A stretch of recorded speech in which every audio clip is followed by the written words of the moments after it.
And please give him a very welcome, warm welcome, the mayor of the city of New York, who I will always consider my mayor, Ed Koch. Thank you. That's very nice. If it's okay with you, I'm just going to sit here. I think it was worth coming just to hear Walter. I want to say that if I were the newly elected governor, the first appointment I would make would be to appoint Dick Ravitch to a high position in his government.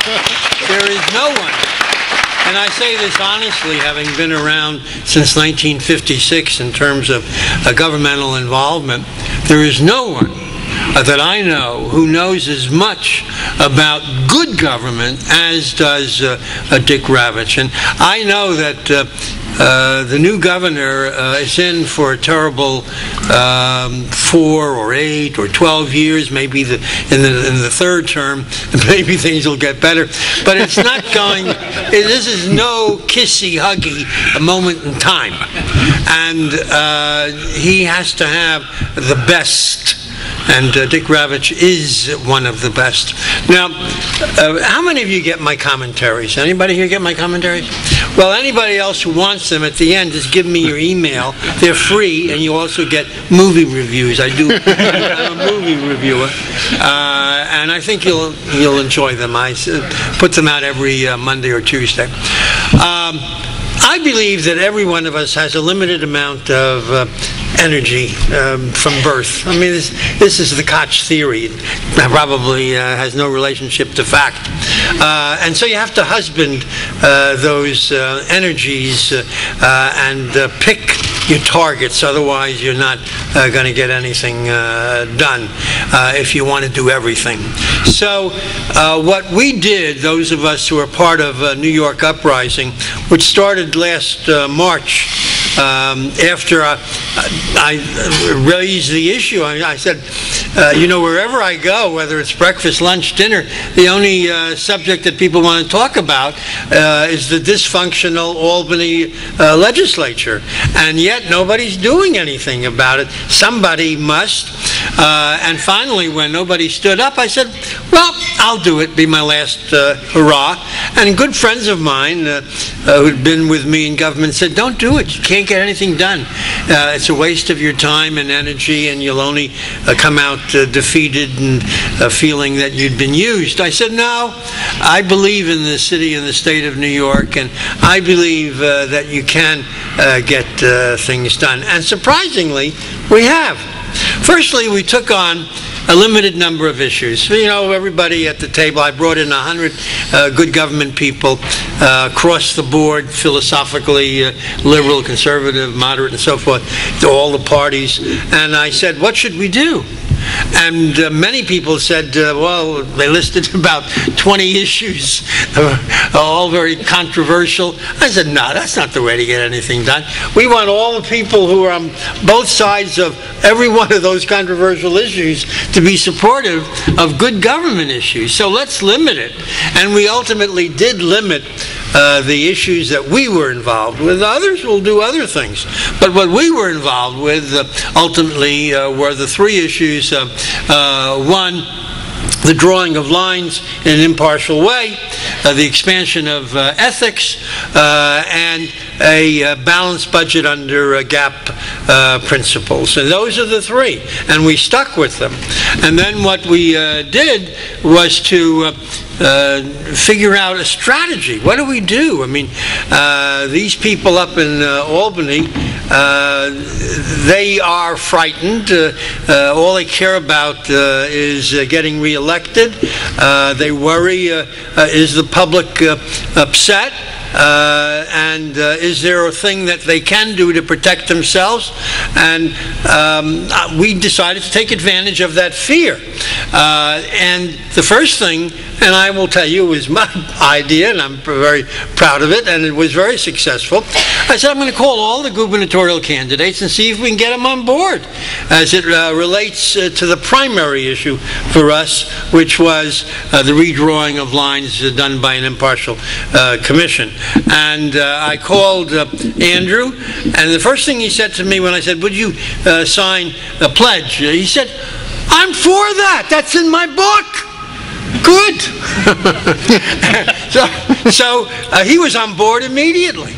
And then I called Palladino. I wrote that, he said. Good. And Lazio and Steve, Levy, all four of them were immediately for it. So that was wonderful. And their commitment was, I asked them to make the commitment, that they would veto any legislation that did not provide for an independent commission. And they all made that commitment. Well, that already then gave us something to deal with respect to the legislators. And then I went up there and I said, we're very serious about this, and we're going to go into every district and call the people who don't support our three issues enemies of reform, and the period and the people who do heroes of reform. And we don't care where they stand on any other issue. That's not my position. Other people will worry about that. I'm only interested in these three good government issues. And we had enormous success, surprisingly. In the Senate, we got the whole Republican senatorial caucus, 22, I think, signed up. And when I spoke with Dean Skelos, it was a couple of days before we were going to post Heroes of Reform, Enemies of Reform, etc., on our website. And he said, well, I don't know, is it really fair? I said, you know, you asked that the legislation, the Generis and Wieselski bills, be changed so as to be made fairer to the Republicans in terms of votes on the commission. And they did it. He said, you sure they did it? I said, go check it.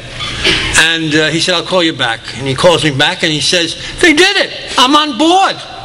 And then he said, but don't let anybody know until tomorrow, because I want to alert my caucus. And he calls me an hour later and he says, everybody in my caucus is on board. Well, that was marvelous. I mean, and what I did, you have to reward politicians as well as excoriate them.